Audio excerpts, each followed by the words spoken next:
একটু রাশির জাতক জাতিকারা সবাই অপেক্ষা করে আছেন, একটু শুনতে চাই। শুরুতে মেষ রাশি দিয়ে শুরু করি। মেষ রাশির জাতক জাতিকাদের জন্য কি সাজেশন আছে আপনার? মেষ রাশির জাতক জাতিকাদের জন্য 2025 সনটা অত্যন্ত ভালো কাটবে, যদিও 30শে মার্চ 2025 থেকে মেষ রাশির জাতক জাতিকাদের কিন্তু শনির সাড়ে সাতি শুরু হতে যাচ্ছে। তথাপি শনির সাড়ে সাতি শুরু হলেও আপনাদের ভীত সন্ত্রস্ত হওয়ার তেমন কোনো কারণ নেই, কারণ অর্থনৈতিক দিক দিয়ে 2025 সনটা মেষ রাশির জাতক জাতিকাদের জন্য অত্যন্ত শুভ ফলপ্রসূ। সেই সাথে মেষ রাশির জাতক জাতিকাদের মধ্যে যারা পুরনো প্রেমিক প্রেমিকা রয়েছেন তাদের জন্যও কিন্তু বছরটি অত্যন্ত শুভ ফলপ্রসূ। ক্ষেত্র বিশেষ আপনাদের সেই পুরনো প্রেম বিয়েতে রূপ নেওয়ার সম্ভাবনা রয়েছে। ছাত্রছাত্রীদেরকে আরেকটু মনোযোগী হয়ে অধ্যবসায় করতে হবে। বৃষ রাশি সম্পর্কে শুনতে চাই। স্পেশালি যারা ব্যবসা বাণিজ্যের সাথে জড়িত রয়েছেন, যারা গার্মেন্টস রিলেটেড ব্যবসার সাথে জড়িত রয়েছেন, যারা চামড়া জাতক ব্যবসার সাথে জড়িত রয়েছেন, যারা ইলেকট্রনিক্স ইলেকট্রিক্যাল আইটেমসের ব্যবসার সাথে জড়িত রয়েছেন, তাদের প্রত্যেকের জন্যই কিন্তু এই 2025 সনটা অর্থনৈতিক দিক দিয়ে সোনায় সোহাগা হয়ে উঠবে এবং আপনার পরিবারে নতুন অতিথির আগমন আপনাদেরকে অধিক আনন্দিত করবে। বাহ, দারুণ। একটু ছোট্ট করে শুনবো বাকি সবগুলো। মিথুন রাশি সম্পর্কে জানতে চাই। মিথুন রাশির জাতক জাতিকাদের জন্যও 2025 সনটা অত্যন্ত শুভ ফলপ্রসূ। স্পেশালি 30শে মার্চের পর, অর্থাৎ শনি যখন মীন রাশিতে আসবে এবং 16ই মে বৃহস্পতি যখন মিথুন রাশিতে আসবে, তখন কিন্তু মিথুন রাশির জাতক জাতিকাদের জন্য সর্বদিকেই সাফল্য আসবে। প্রতিযোগিতামূলক কোনো কাজে যদি তারা অংশগ্রহণ করে থাকে বা যে কোনো প্রকার প্রতিযোগিতায় অংশগ্রহণ করে থাকে, তাহলে সেখানে কিন্তু তারা সুনামের সাথে সাফল্য অর্জন করতে সক্ষম হবেন। যারা সাংবাদিক রয়েছেন, অভিনেতা অভিনেত্রী রয়েছেন বা যারা ইলেকট্রনিক্স মিডিয়াতে কর্মরত রয়েছেন, তাদের জন্য কিন্তু এই বছরটি মিথুন রাশির জাতক জাতিকাদের ক্ষেত্রে অত্যন্ত শুভ ফলপ্রসূ। এই পর্যায়ে কর্কট রাশি। কর্কট রাশির জাতক জাতিকাদের মধ্যে যারা ইঞ্জিনিয়ার, ডাক্তার, উকিল ইত্যাদি প্রফেশনে রয়েছেন, তাদের জন্য বছরটি অত্যন্ত শুভ ফলপ্রসূ। যারা প্রবাসে জীবন যাপন করছেন তাদের ক্ষেত্রেও কিন্তু গাড়ি বাড়ি ক্রয়ের একটা সম্ভাবনা রয়েছে 2025 সনে। সেই সাথে আপনাকে আপনার শরীরের প্রতি বিশেষ নজর রাখার প্রয়োজনীয়তা রয়েছে। স্বাস্থ্য সম্বন্ধীয় বিষয়ে অতিরিক্ত ব্যয় হওয়ারও কিন্তু একটা যোগ দেখা যাচ্ছে। এ পর্যায়ে সিংহ রাশি। সিংহ রাশির জন্য এই বছরটি অত্যন্ত শুভ ফলপ্রসূ। সিংহ রাশির জাতক জাতিকারা এ বছরে আপনি যদি, যেমন প্রবাদ রয়েছে যে আমি কয়লায় হাত দিলাম স্বর্ণ হয়ে গেল, তো এই বছরটা কিন্তু আপনাদের জন্য তদ্রূপ শুভ একটি বছর। আপনি যে কাজেই হাত দিবেন সেই কাজেই কিন্তু সফলতা পেয়ে থাকবেন। তবে তড়ি ঘড়ি করে কোনো সিদ্ধান্ত গ্রহণ করা সিংহ রাশির জাতক জাতিকাদের ক্ষেত্রে মোটেই উচিত হবে না। এ পর্যায়ে কন্যা রাশি সম্পর্কে শুনতে চাই। কন্যা রাশির জাতক জাতিকাদের জন্যও বছরটি অত্যন্ত শুভ ফলপ্রসূ। যারা স্টুডেন্ট ভিসায় বিদেশ যেতে আগ্রহী বা যারা বিদেশে যে কর্ম করতে আগ্রহী, দীর্ঘদিন চেষ্টার পরেও এই ধরনের ভিসাগুলি আপনারা পাচ্ছিলেন না, তারা কিন্তু 2025 সনে আবারও চেষ্টা করে দেখতে পারেন, কারণ এই বছরে আপনাদের বিদেশ যাওয়ার যোগ রয়েছে। আপনাদের মধ্যে যারা নতুন করে প্রেমে পদার্পণ করবেন ভাবছেন, তাদেরকে কিছুটা সতর্ক থাকার প্রয়োজনীয়তা রয়েছে। নতুন ব্যবসায় অর্থ বিনিয়োগে কিছুটা সাবধানতা অবলম্বন করতে হবে। তুলা রাশি সম্পর্কে জানতে চাই।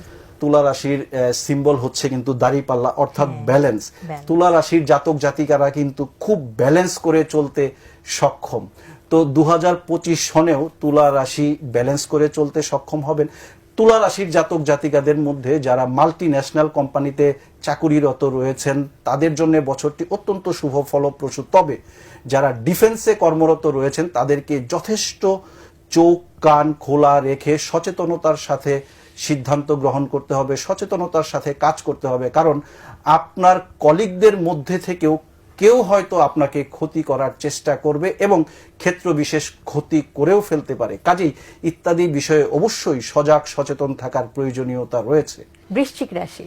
মেজাজ কিছুটা গরম থাকবে, অল্পতেই রেগে যাবে 2025 সনে। আর 2025 এটা কিন্তু মঙ্গলের বছর হতে যাচ্ছে, কারণ 2 + 0 + 2 + 5 = 9, অর্থাৎ সংখ্যা জ্যোতিষী সূত্র অনুসারে এই 9 সংখ্যাকে কিন্তু মঙ্গল গ্রহ রিপ্রেজেন্ট করে থাকে। একদিকে বৃশ্চিক রাশি জলতত্ত্ব রাশি, অন্যদিকে মঙ্গল হচ্ছে অগ্নিতত্ত্ব গ্রহ। কাজেই এই যে জলের সাথে আগুনের যে সম্পর্ক, এটা কিন্তু ততটা শুভ নয়, একটু তিক্ততার সম্পর্ক। কাজেই বৃশ্চিক রাশির জাতক জাতিকাদেরকে ধৈর্য সহকারে কাজ করে যেতে হবে, হুট করে রেগে যাওয়া যাবে না।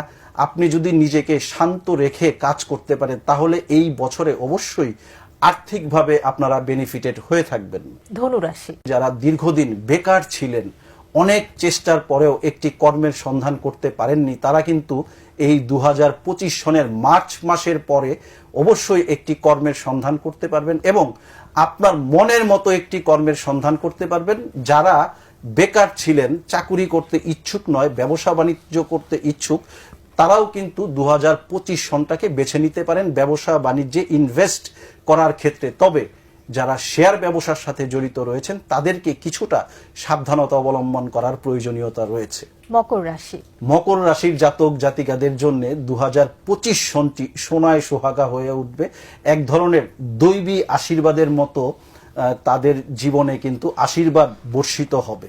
তার কারণ হচ্ছে 30 মার্চ মকর রাশির জাতক জাতিকাদের যে শনির 7.5 তৃতীয় ধাপ চলছিল সেটা কিন্তু শেষ হতে যাচ্ছে।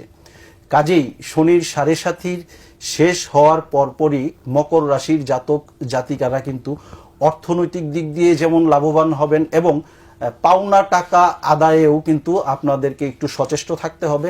যে টাকার আশা আপনি হয়তো ছেড়েই দিয়েছিলেন, সেই প্রকার পাওনা টাকাও কিন্তু আপনারা মার্চের পরে 2025 সনের মধ্যে পেয়ে যেতে পারেন। তার পাশাপাশি আপনার যে কাজগুলো আটকা ছিল, যে বিলগুলো আটকা ছিল, সেই বিল এবং সেই কাজগুলো কিন্তু ধীরে ধীরে শুরু হতে থাকবে। কাজেই মকর রাশির জাতক জাতিকারা এই 2025 সনটাকে যেন ভালোভাবে ব্যবহার করতে পারেন, সেই জন্য মানসিকভাবে এখন থেকেই দৃঢ় প্রতিজ্ঞ হয়ে যান। কুম্ভ রাশি, বছরটি 50-50 ভালো যাবে, কারণ কুম্ভ রাশির জাতক জাতিকাদের শনির 7.5 চলবে। তো শনির 7.5 চলার সময় আপনারা জানেন যে শনি কিছুটা নেগেটিভ ফল প্রদান করে থাকে রাশির জাতক জাতিকাদের। তো কুম্ভ রাশির অধিপতি গ্রহ যেহেতু শনি, আর শনির 7.5 চলছে, তো সেই ক্ষেত্রে কিন্তু শনি ততটা নেগেটিভ ফল প্রদান করবে না কুম্ভ রাশির জাতক জাতিকাদের ক্ষেত্রে। তবে কুম্ভ রাশির জাতক জাতিকাদের মধ্যে যারা সরকারি চাকরিজীবী রয়েছেন তাদের জন্য বছরটি সোনায় সোহাগা হবে। যারা মিডিয়াতে কর্মরত রয়েছেন তাদের জন্যও বছরটি ভালো। যারা অভিনেতা অভিনেত্রী রয়েছেন তাদের জন্য বছরটি কিছুটা চ্যালেঞ্জিং হয়ে যেতে পারে। যারা প্রবাসে রয়েছেন তাদের জন্য বছরটি অত্যন্ত শুভ ফলপ্রসূ। কুম্ভ রাশির জাতক জাতিকাদের ক্ষেত্রে একটা বিষয়ে সতর্ক থাকতে হবে, সেটা হচ্ছে তড়ি ঘড়ি করে কোনো প্রকার অর্থ কোথাও ইনভেস্ট করা মোটেই উচিত হবে না। সবশেষে মীন রাশি, মীন রাশির জাতক জাতিকাদের জন্য বছরটি কিছুটা চ্যালেঞ্জিং থাকবে। তো মীন রাশির জাতক জাতিকাদের জন্য সবচেয়ে যে বিষয়টি গুরুত্বপূর্ণ সেটি হচ্ছে যে নতুন করে আপনি যদি ব্যবসায়ী হন তাহলে নতুন করে আপনার ব্যবসায় স্প্রেড করার চেষ্টা করবেন না, বা ব্যবসায় নতুন করে অর্থ বিনিয়োগ করার চেষ্টা করবেন না। মীন রাশির জাতক জাতিকাদের মধ্যে যারা গার্মেন্টস ব্যবসায়ী রয়েছেন স্পেশালি, তারা অতিরিক্ত অর্ডার নেওয়ার ক্ষেত্রে নিজেকে বিরত রাখবেন।